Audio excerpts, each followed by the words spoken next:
Welcome, today I'm showing how to change screen recorder sound settings into a SONY Xperia 1 Mark IV. First of all, open your top navigation bar and find here screen recorder button, this one.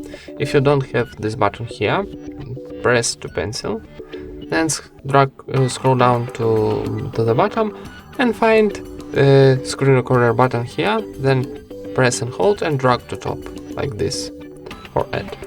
And now for saving, for example, this button, click back and it saves automatically. So now we add this button here, press, and now before starting we got record audio option. So first of all we can turn off or turn on this option. This position like gray, it's turn off record audio, and this like blue, it's turn on record audio.